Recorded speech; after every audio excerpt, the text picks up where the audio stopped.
지금 이 중국 여성이 부르는 노래는 우크라이나를 침공하는 푸틴을 찬양하는 노래입니다. 최근 중국에서는 이런 노래를 만들어 중국의 SNS에 공유하는 것이 유행으로 자리 잡고 있습니다.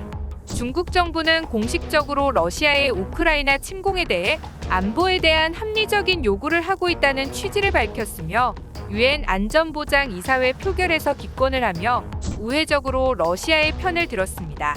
세계적으로 코로나를 퍼뜨리며 악명을 높이고 있는 중국답게 침략 전쟁을 일삼는 러시아와 매우 좋은 상성을 보이고 있습니다. 이미 미국의 스위프트에서 퇴출된 러시아는 세계적인 강력한 경제 제재로 세계의 경제와 금융권에서 퇴출되었습니다. 최근 무디스는 러시아의 신용 등급을 B3 등급에서 CA 등급으로 하향 조정을 했는데요. 이는 10단계나 신용 등급을 강등한 것이며 CA 등급은 디폴트에 매우 근접한 상태의 신용도라고 평가되고 있습니다. 러시아 기업들의 주식은 휴지 조각이 되었고 대부분의 거래 플랫폼에서 퇴출되었습니다. 러시아는 그야말로 국가적 부도위기 상황을 맞이하고 있는 중입니다. 침략 전쟁에 대한 대가를 톡톡히 치르게 되는 셈이죠. 그런 러시아에 대한 금융 제재에 중국인들이 초를 치며 방해를 하고 있어 전 세계적인 분노의 화살이 중국에 돌아가고 있습니다. 푸틴을 찬양하며 침략을 당한 우크라이나인들을 비난하며 오히려 약을 올리며 선을 넘은 중국인들에 대해 우크라이나인들의 분노가 폭발하고 있습니다.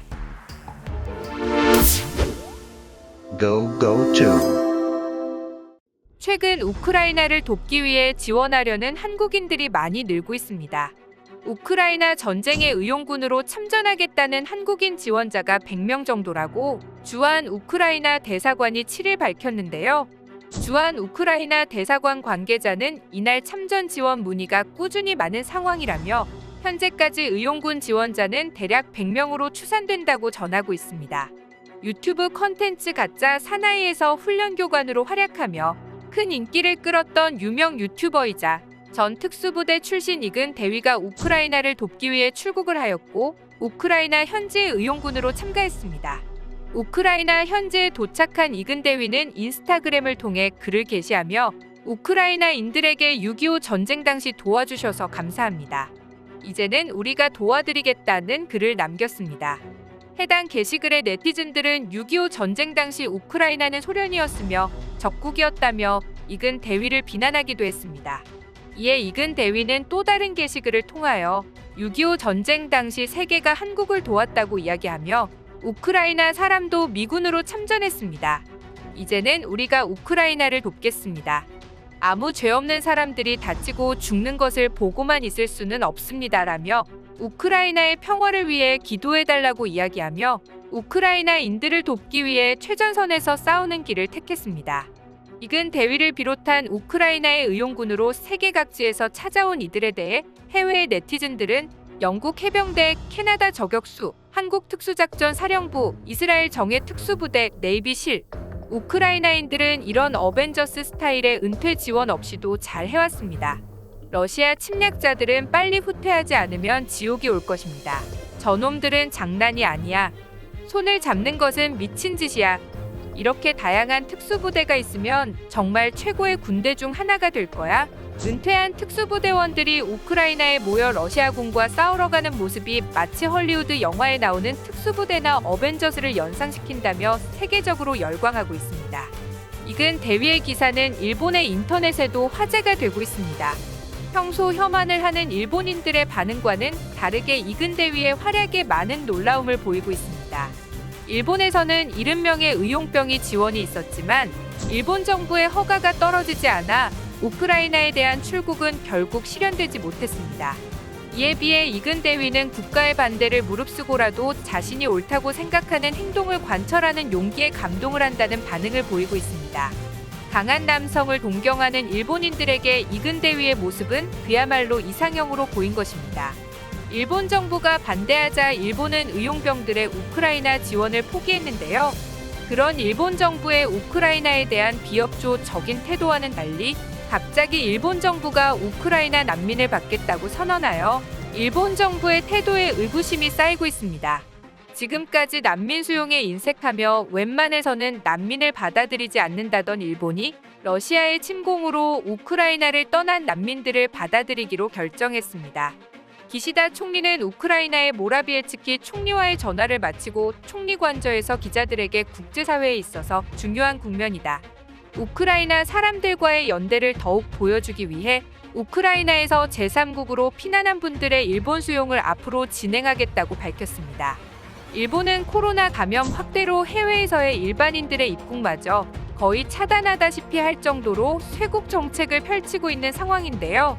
전 세계에 빗장을 걸어둔 일본이 이번에는 난민을 수용하겠다는 결정을 내린 것은 지금까지 일본이 보이지 않았던 파격적인 결정이기도 합니다. 일본은 그동안 난민에 대한 인정 및 외국인 정착에 소극적인 나라였습니다. 세계난민기구 UNHCR의 2019년 보고서에 따르면 그간 세계 187개 국가 지역에서 난민으로 인정된 이들이 2022만 1181명인데 이 중 일본이 인정한 난민은 1465명으로 주요 7개국 G7 국가들 중 가장 적었으며 중국의 홍콩 탄압으로 홍콩에서 난민들이 대거 이탈할 때에도 빗장을 걸어 잠그며 홍콩인들의 입국을 막은 전적도 있습니다. 이에 일본행을 택했던 홍콩인들은 대만이나 싱가포르로 행선지를 옮길 수밖에 없었습니다.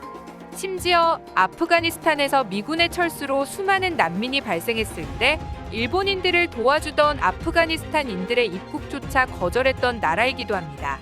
그러던 일본이 우크라이나의 난민들을 받아들이겠다는 정책이 새로운 인종차별이 아니냐는 논란을 낳고 있습니다.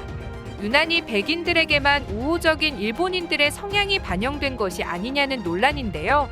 과거 시리아 난민들에 대해 비열하다는 등의 표현을 쓰며 악의적으로 묘사했다가 국제적으로 무리를 빚으며 인종차별 국가라는 논란을 일으키기도 했던 전적이 있어 유난히 백인들에게만 특혜를 주는 것이 아니냐는 논란이 나오고 있습니다. 과거부터 일본인들은 백인들에게만 유난히 우호적인 모습을 보이곤 했었는데요.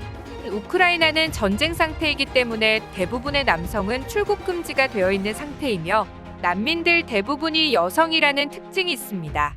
이 때문에 여성이고 백인인 우크라이나 난민들에게만 파격적인 수용의 질을 보이고 있는 일본인들의 속내가 의심스럽다는 의혹이 나오고 있는 것입니다.